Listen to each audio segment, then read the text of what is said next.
దేహం నీ ఆలయమై, నా సర్వం నీ కంకితమై.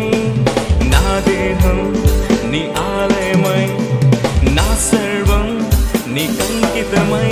నా జీవితమంతా నీకై నేను పాడి నా సర్వమునర్పింతును.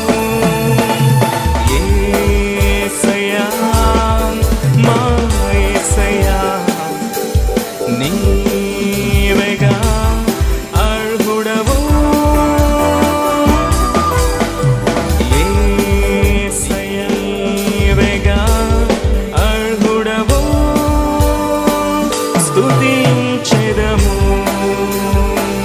స్తోత్రించెదము, పూజించెదము, గణపరిచెదము. స్తుతించి ఆరాధించెదము.